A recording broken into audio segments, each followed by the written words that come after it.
ਵਧਾਂਗੇ ਗੱਲ ਕਰਾਂਗੇ ਸੁਖਜਿੰਦਰ ਰੰਧਾਵਾ ਦੀ। Deputy CM Sukhjinder Randhawa ਦਾ captain ਤੇ ਵਾਰ ਸਾਹਮਣੇ ਆਇਆ। ਕੈਪਟਨ ਨੇ ਨਸ਼ਾ ਖਤਮ ਕਰਨ ਦੇ ਲਈ ਕਦਮ ਨਹੀਂ ਚੁੱਕੇ। ਉਹਨਾਂ ਨੇ ਕਿਹਾ ਨਸ਼ੇ ਵਾਲੀ ਫਾਈਲ ਤੇ ਕੈਪਟਨ ਨੇ ਕੁਝ ਨਹੀਂ ਕੀਤਾ। ਨਸ਼ੇ ਤੇ ਐਸਐਫਟੀ ਈਡੀ ਚਟੋਪਾਧਿਆਏ ਦੀ ਰਿਪੋਰਟ ਵੀ ਖੁੱਲੇਗੀ। ਨਸ਼ੇ ਨੂੰ ਲੈ ਕੇ ਬਠਿੰਡਾ 'ਚ ਕੀਤੀ ਗਈ ਉੱਚ ਪੱਧਰੀ ਬੈਠਕ ਔਰ ਡੀਜੀਪੀ ਬਠਿੰਡਾ ਫਰੀਦਕੋਟ ਫਿਰੋਜ਼ਪੁਰ ਰੇਂਜ ਦੇ ਅਧਿਕਾਰੀ ਜਿਹੜੇ ਨੇ ਉਸ ਦੇ ਵਿੱਚ ਸ਼ਾਮਿਲ ਹੋਏ ਤੇ ਸੁਖਜਿੰਦਰ ਰੰਧਾਵਾ ਇੱਕ ਵੱਡਾ ਬਿਆਨ ਫਿਰ ਤੋਂ ਕਹਿ ਸਕਦੇ ਦਿੰਦੇ ਹੋਏ ਨਜ਼ਰ ਆਏ, ਕਿਉਂਕਿ ਪਹਿਲਾਂ ਵੀ ਉਹਨਾਂ ਦੇ ਵੱਲੋਂ ਕਿਹਾ ਗਿਆ ਕਈ ਵਾਰ ਕਿ ਕੈਪਟਨ ਅਮਰਿੰਦਰ ਸਿੰਘ ਦੇ ਵੱਲੋਂ ਇਹ ਸਾਰੇ ਮੁੱਦਿਆਂ ਨੂੰ ਲੈ ਕੇ ਕੋਈ ਕੰਮ ਨਹੀਂ ਕੀਤਾ ਗਿਆ। ਉਹ ਚਾਹੁੰਦੇ ਸੀ ਤਾਂ ਕਰ ਸਕਦੇ ਸਨ, ਪਰ ਫਿਲਹਾਲ ਇੱਕ ਵਾਰ ਫਿਰ ਤੋਂ ਕੈਪਟਨ ਅਮਰਿੰਦਰ ਸਿੰਘ ਤੇ ਵਾਰ ਕੀਤਾ। ਕੈਪਟਨ ਨੇ ਨਸ਼ਾ ਖਤਮ ਕਰਨ ਦੇ ਲਈ ਕੋਈ ਕਦਮ ਨਹੀਂ ਚੁੱਕਿਆ। ਨਸ਼ੇ ਵਾਲੀ ਫਾਈਲ ਤੇ ਕੈਪਟਨ ਨੇ ਕੁਝ ਨਹੀਂ ਕੀਤਾ। ਹਾਲਾਂਕਿ ਕੈਪਟਨ ਅਮਰਿੰਦਰ ਸਿੰਘ ਹੋਰਾਂ ਦੇ ਕਈ ਵਾਰ ਤਰਕ ਸਾਹਮਣੇ ਆਏ। ਉਹਨਾਂ ਨੇ ਕਿਹਾ ਕਿ ਉਹਨਾਂ ਦੇ ਵੱਲੋਂ ਵੱਡੀ ਤਾਦਾਦ ਦੇ ਵਿੱਚ ਨਸ਼ਾ ਤਸਕਰਾਂ ਨੂੰ ਫੜਿਆ ਗਿਆ ਔਰ ਵੱਡੀ ਮਾਤਰਾ ਦੇ ਵਿੱਚ ਨਸ਼ਾ ਜਿਹੜਾ ਬਰਾਮਦ ਕੀਤਾ ਗਿਆ, ਬਹੁਤ ਵਾਰ ਰੋਕਿਆ ਗਿਆ, ਕਾਫੀ ਜਿਹੜਾ ਕੰਮ ਕੀਤਾ ਗਿਆ, ਪਰ ਫਿਲਹਾਲ ਸੁਖਜਿੰਦਰ ਰੰਧਾਵਾ ਦੇ ਵੱਲੋਂ ਇਹ ਸਵਾਲ ਚੁੱਕੇ ਗਏ।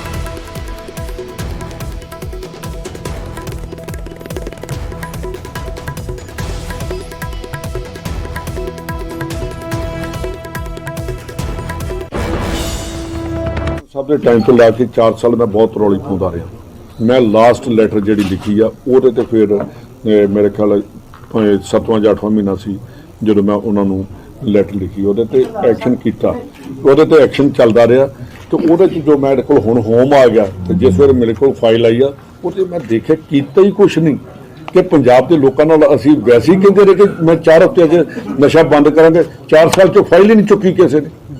ਮੀਟਿੰਗ ਸੀਗੀ ਸਾਡੀ ਇਹ ਲਾਅ ਐਂਡ ਆਰਡਰ ਤੇ ਨਾਰਕੋਟਿਕਸ ਦੇ ਉੱਤੇ, ਨਸ਼ਿਆਂ ਦੇ ਉੱਤੇ ਜਾਂ ਹੋਰ ਸਾਰੇ ਜਿਹੜੀ ਸੀ ਪੂਰੀ ਬਠਿੰਡਾ ਜ਼ੋਨ, ਫਰੀਦਕੋਟ ਤੇ ਫਿਰੋਜ਼ਪੁਰ ਤਿੰਨਾਂ ਦੀ ਅੱਜ ਮੀਟਿੰਗ ਕੀਤੀ ਹੈ। ਸਾਰੇ DIG IG ਔਰ SSP ਉਹਨਾਂ ਬੁਲਾਇਆ ਗਿਆ ਤੇ ਜਿਹੜੇ ਕੋਈ ਕੇਸਿਸ ਨੇ ਪੈਂਡਿੰਗ ਕੇਸ ਜਿਹੜੇ PO ਨੇ ਉਹਨਾਂ ਦੇ ਸਾਰਿਆਂ ਦੇ ਉਹਨਾਂ ਬਾਰੇ ਕੀਤਾ ਤੇ ਉਹਨਾਂ ਦੇ ਇਲਾਕਿਆਂ ਦੀ, ਉਸ ਜ਼ਿਲ੍ਹੇ ਦੀ, ਹਰ ਪੁਲਿਸ ਸਟੇਸ਼ਨ ਦੀ ਕਿ ਕੀ ਉੱਥੇ ਕ੍ਰਾਈਮ ਹੈ, ਕਿਵੇਂ ਚੱਲ ਰਿਹਾ, ਕੀ ਕੰਟਰੋਲ ਨਹੀਂ।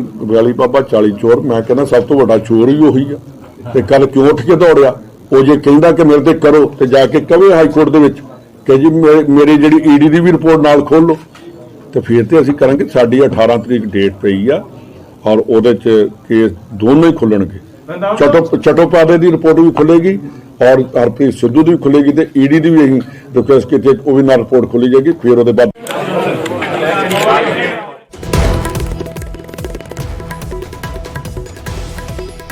ਬਿਆਨ ਸੁਖਜਿੰਦਰ ਰੰਧਾਵਾ ਦੇ ਵੱਲੋਂ ਦਿੱਤੇ ਗਏ ਔਰ ਸਾਫ਼ ਤੌਰ ਤੇ ਉਹਨਾਂ ਨੇ ਮਜੀਠੀਆ ਨੂੰ ਕਿਹਾ ਕਿ ਜਿਸ ਮਜੀਠੀਆ ਉਹਨਾਂ ਦੇ ਬਾਬਤ ਵੀ ਬਿਆਨ ਦਿੱਤਾ ਹੈ, ਕਿਹਾ ਕਿ ਜੇਕਰ ਇੰਨੀ ਹਿੰਮਤ ਸੀ ਤਾਂ ਕਿਹਾ ਜਾਂਦਾ ਉੱਠ ਕੇ। ਅੱਗੇ ਵਧਦੇ ਤੇ ਗੱਲ ਕਰਾਂਗੇ ਨਿਊਜ਼ 18 ਤੇ ਅਕਾਲੀ ਆਗੂ ਵਰਦੇਵ ਸਿੰਘ ਨੋਨੀਮਾਨ ਦਾ ਕਬੂਲਨਾਮਾ ਸਾਹਮਣੇ ਆਇਆ। ਉਹਨਾਂ ਕਿਹਾ ਕਿ ਮੈਂ ਸੈਲਫ ਡਿਫੈਂਸ ਦੇ ਵਿੱਚ ਗੋਲੀ ਚਲਾਈ ਜੋ ਫਿਰੋਜ਼ਪੁਰ ਦੇ ਵਿੱਚ ਹੋਇਆ ਸੀ ਬੀਤੇ ਦਿਨੀ। ਸਭ ਨੇ ਵੇਖਿਆ ਕਿਸ ਤਰ੍ਹਾਂ ਦੇ ਹਾਲਾਤ ਬਣੇ ਸਨ, ਸੋ ਜਿਸ ਤੋਂ ਬਾਅਦ ਇਲਜ਼ਾਮਾਂ ਦਾ ਦੌਰ ਵੀ ਜਾਰੀ ਸੀ ਤੇ ਬਿਆਨਾਂ ਦਾ ਦੌਰ ਵੀ ਜਾਰੀ ਸੀ ਤੇ ਹੁਣ ਫਿਰ ਤੋਂ ਨਿਊਜ਼ 18 ਪੰਜਾਬ ਦੇ ਨਾਲ ਗੱਲਬਾਤ ਕਰਦੇ ਹੋਏ ਨੋਨੀਮਾਨ ਦੇ ਵੱਲੋਂ ਕਬੂਲਿਆ ਗਿਆ। ਉਹਨਾਂ ਨੇ ਮੰਨਿਆ ਕਿ ਉਹ ਹੱਥ ਜੋ ਤਸਵੀਰ ਦੇ ਵਿੱਚ ਨਜ਼ਰ ਆ ਰਿਹਾ ਜਿਸ ਹੱਥ ਦੇ ਵਿੱਚ ਗਨ ਹੈ, ਵੈਪਨ ਹੈ, ਸੋ ਉਹ ਉਹਨਾਂ ਦੇ ਵੱਲੋਂ ਫਾਇਰ ਕੱਢਿਆ ਗਿਆ ਸੀ, ਪਰ ਉਹਨਾਂ ਨੇ ਇਹ ਕਿਹਾ ਕਿ ਮੈਂ ਸੈਲਫ ਡਿਫੈਂਸ ਦੇ ਵਿੱਚੋਂ ਗੋਲੀ ਚਲਾਈ ਹੈ। ਉਸ ਤਸਵੀਰਾਂ ਦੇ ਵਿੱਚ ਨਜ਼ਰ ਆਉਣ ਵਾਲਾ ਮੈਂ ਹੀ ਹਾਂ, ਨੋਨੀਮਾਨ ਨੇ ਖੁਦ ਮੰਨਿਆ। ਨੋਨੀਮਾਨ ਨੇ ਕਾਂਗਰਸ ਤੇ ਹਾਲਾਂਕਿ ਸਾਜ਼ਿਸ਼ ਦੇ ਗੰਭੀਰ ਇਲਜ਼ਾਮ ਲਗਾਏ ਨੇ। ਕਾਂਗਰਸ ਵਿਧਾਇਕ ਪਰਮਿੰਦਰ ਪਿੰਕੀ ਦੀ ਸ਼ਹਿਰ ਤੇ ਸਾਡੇ ਤੇ ਹਮਲਾ ਹੋਇਆ, ਉਹ ਕਹਿੰਦੇ ਹੋਏ ਨਜ਼ਰ ਆਏ ਔਰ ਇਹ ਤਸਵੀਰਾਂ ਉਸ ਦਿਨ ਦੀਆਂ ਨੇ ਜਦੋਂ ਇਹ ਸਾਰਾ ਹੰਗਾਮਾ ਹੋਇਆ ਸੀ, ਜਿਸ ਵੇਲੇ ਕਿਸਾਨ ਵੀ ਜਿਹੜੇ ਨੇ ਉਹ ਬੋਨਟ ਤੇ ਬੈਠੇ ਨਜ਼ਰ ਆ ਰਹੇ ਸੀ। ਉਹਨਾਂ ਨੇ ਕਿਹਾ ਸੀ ਕਿ ਦਰੜਨ ਦੀ ਕੋਸ਼ਿਸ਼ ਕੀਤੀ ਹੈ ਔਰ ਦੂਸਰੇ ਪਾਸੇ ਉਹ ਤਸਵੀਰ ਜਿਸ ਦਾ ਹਵਾਲਾ ਦੇ ਕੇ ਸਵਾਲ ਕੀਤਾ ਗਿਆ ਤਾਂ ਉਹਨਾਂ ਨੇ ਖੁਦ ਮੰਨਿਆ ਕਿ ਹਾਂ ਇਹ ਮੇਰਾ ਹੱਥ ਹੈ।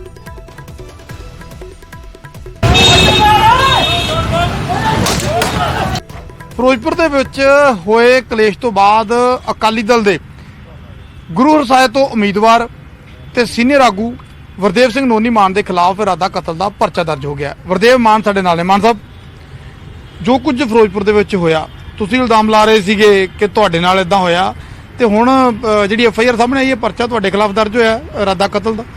ਸਾਰਾ ਕੁਝ ਜੋ ਕੁਝ ਹੋਇਆ ਉੱਥੇ ਉਹ ਸਾਜ਼ਿਸ਼ ਦੇ ਤਹਿਤ ਹੋਇਆ। ਉਸੇ ਸਾਜ਼ਿਸ਼ ਦੇ ਤਹਿਤ ਹੀ ਮੇਰੇ ਤੇ ਪਰਚਾ ਹੋਇਆ। ਮੇਰਾ ਮੁੰਡਾ ਜਿਹੜਾ ਗੱਡੀ ਚਲਾ ਰਿਹਾ ਸੀਗਾ ਉਹਦੇ ਤੇ ਪਰਚਾ ਹੋਇਆ ਔਰ ਅੱਜ ਇੱਕ ਨਵੀਂ FIR ਹੋਈ ਹੈ ਹੋਰ ਸਾਡੇ ਜਿਹੜੇ ਦਿਹਾਤੀ ਦੇ ਐਮਐਲਏ ਸਾਬਕਾ ਸਰ ਜੋਗਿੰਦਰ ਸਿੰਘ ਜਿੰਦੂ ਉਹਦੇ ਮੁੰਡਿਆਂ ਤੇ ਅੱਗੇ ਵਧਾਂਗੇ। ਸੋ ਜਿੱਥੇ ਆਮ ਆਦਮੀ ਪਾਰਟੀ ਦੇ ਵੱਲੋਂ 10 ਉਮੀਦਵਾਰਾਂ ਦੀ ਲਿਸਟ ਜਾਰੀ ਕੀਤੀ ਗਈ ਤੇ ਸ਼੍ਰੋਮਣੀ ਅਕਾਲੀ ਦਲ ਦੇ ਵੱਲੋਂ ਵੀ ਇੱਕ ਹੋਰ ਉਮੀਦਵਾਰ ਨੂੰ ਚੋਣ ਮੈਦਾਨ ਦੇ ਵਿੱਚ ਉਤਾਰ ਦਿੱਤਾ ਗਿਆ। ਹਾਲਾਂਕਿ ਸ਼੍ਰੋਮਣੀ ਅਕਾਲੀ ਦਲ ਦੇ ਵੱਲੋਂ ਪਹਿਲਾਂ ਕਈ ਉਮੀਦਵਾਰਾਂ ਦੀ ਲਿਸਟ ਜਾਰੀ ਕੀਤੀ ਗਈ ਸੀ। ਸ਼੍ਰੋਮਣੀ ਅਕਾਲੀ ਦਲ ਨੇ 2 ਹੋਰ ਉਮੀਦਵਾਰ ਐਲਾਨੇ ਨੇ। ਪ੍ਰੇਮ ਸਿੰਘ ਚੰਦੂਮਾਜਰਾ ਨੂੰ ਘਨੌਰ ਤੋਂ ਉਮੀਦਵਾਰ ਐਲਾਨ ਦਿੱਤਾ ਗਿਆ ਹੈ। ਪ੍ਰੇਮ ਸਿੰਘ ਚੰਦੂਮਾਜਰਾ ਘਨੌਰ ਤੋਂ ਉਮੀਦਵਾਰ ਹੋਣਗੇ। ਚੰਦੂਮਾਜਰਾ ਨੂੰ ਘਨੌਰ ਤੋਂ ਟਿਕਟ ਦਿੱਤੀ ਗਈ ਹੈ ਔਰ ਦਿਲਰਾਜ ਸਿੰਘ ਭੁੰਦੜ ਨੂੰ ਸਰਦੂਲਗੜ੍ਹ ਤੋਂ ਟਿਕਟ ਦੇ ਦਿੱਤੀ ਗਈ ਹੈ। ਹੁਣ ਅਕਾਲੀ ਦਲ 81 ਉਮੀਦਵਾਰਾਂ ਦਾ ਐਲਾਨ ਕਰ ਚੁੱਕਿਆ। ਕੁੱਲ ਜੇਕਰ ਗੱਲ ਕੀਤੀ ਜਾਵੇ 117 ਸੀਟਾਂ ਤੋਂ ਤਾਂ 81 ਉਮੀਦਵਾਰ ਜਿਹੜੇ ਨੇ ਉਹ ਚੋਣ ਮੈਦਾਨ ਦੇ ਵਿੱਚ ਉਤਾਰ ਦਿੱਤੇ ਗਏ ਨੇ। ਇਸ ਤੋਂ ਪਹਿਲਾਂ ਜਿਹੜੇ ਨੇ 79 ਉਮੀਦਵਾਰ ਐਲਾਨੇ ਗਏ ਸੀ। ਸੋ 2 ਹੋਰ ਉਮੀਦਵਾਰ ਚੋਣ ਮੈਦਾਨ ਦੇ ਵਿੱਚ ਐਲਾਨ ਦਿੱਤੇ ਗਏ ਨੇ।